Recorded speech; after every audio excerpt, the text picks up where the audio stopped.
Sometimes when I talk about my trouble with executive functioning to other people, they go, Jay, no, like you're doing so much. Like, I don't know, like,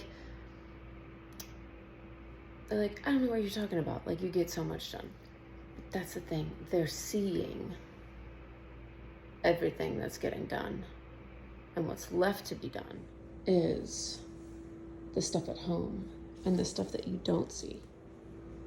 The trash piling up, the boxes on the floor.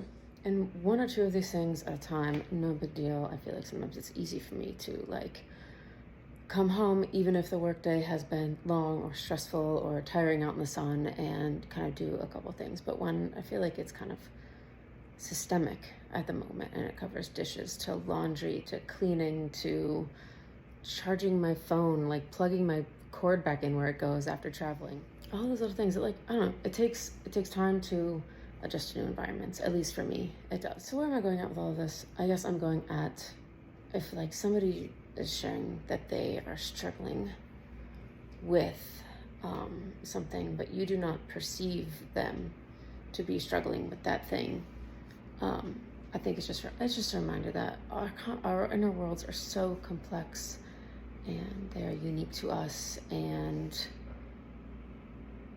it's just so hard to know like what other people are going through. And I don't know, I try to remind myself that like the struggles I'm experiencing, like they are not unique to me. Like every single person walking the earth right now has a story, and there's like that shared humanity in that. So thanks for listening to me rant and talk about this. And maybe what I will do is clip this all together and turn it into my first podcast in a hot minute. You could probably hear my bathroom fan in the background. I don't even know what the audio is, but let's just do it. The longer I go without posting a podcast, the more and more I dread posting a podcast, because it's just so, I just feel so awkward. I'm like, yeah, hey, I haven't been here in 7 weeks. And then usually I'm like, oh my gosh, 7, no, it's been 12. But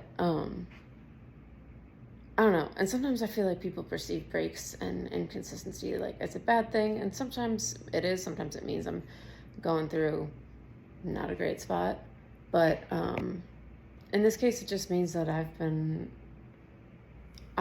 just feeling really like truly so grateful and fulfilled and happy in like my day-to-day and like my everyday life, and trying to adjust to working, doing some consulting at Tabbs Creek Flower Farm, and just spending time figuring out like what feels good for Luce and I now that like our schedules have changed a little bit, what feels good for the house, really focusing on like households. Just like it feels like in May too, like a lot of like focus on like grocery and meals and just feeling prepared. So it's felt like a really wonderful time of maybe some like kind of like some self-coaching. I'm not working with any coach at the moment, just my therapist, who's wonderful. But so that's where I've been, and there's a lot of changes. And now that hopefully the ice has been broken, I will be back for more frequent podcasts where my hand isn't shaky holding a camera and I'm saying and audio probably isn't that good. But anyways, if you're still here and you're still listening, thank you so much for being here. I never take your time for granted.